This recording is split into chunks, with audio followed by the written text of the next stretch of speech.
Your body is a temple, but it's also a museum of natural history.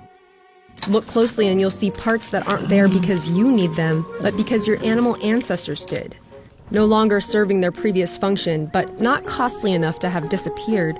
These remnants of our deep history only make sense within the framework of evolution by natural selection.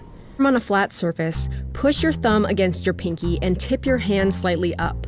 If you see a raised band in the middle of your wrist, you've got a vestigial muscle in your forearm. That tendon you see connects to the palmaris longus, a muscle that around 10 to 15% of people are missing on one or both of their arms. It doesn't make them any weaker though. There's no difference in grip strength. In fact, it's one of the first tendons that surgeons will take out so that they can use it in reconstructive and cosmetic surgeries.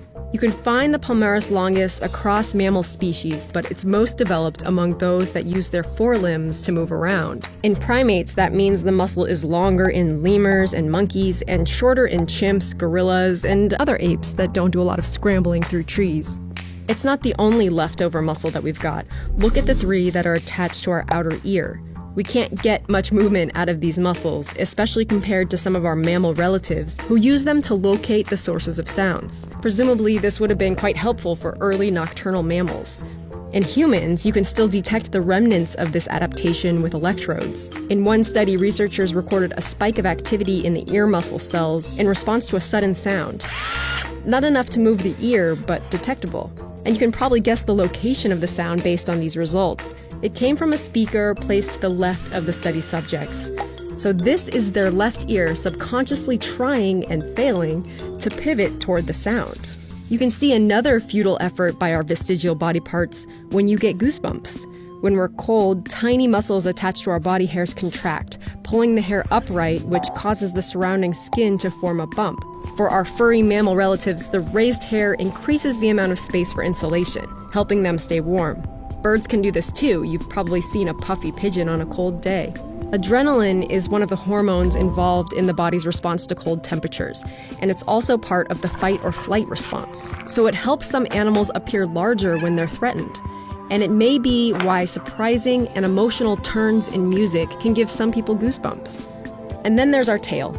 At the end of our spine are a set of fused vertebrae. Some people have 3, some people have 5. We call it the tailbone. It now serves as an anchor for some pelvic muscles, but it's also what's left of our ancestors' tails. Every one of us actually had a tail at one point when the basic body plan is being laid out at around 4 weeks of gestation. Human embryos closely resemble embryos of other vertebrates, and that includes a tail with 10 to 12 developing vertebrae. In many other animals, it continues to develop into a proper tail, but in humans and other apes, the cells in the tail are programmed to die a few weeks after they appear.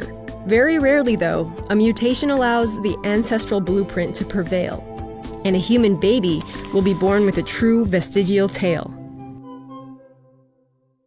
The most adorable vestigial behavior is the palmar grasp reflex, where infants up until they're about 6 months old have this incredible grasp on whatever you put in their hand. There's a similar reflex for their feet.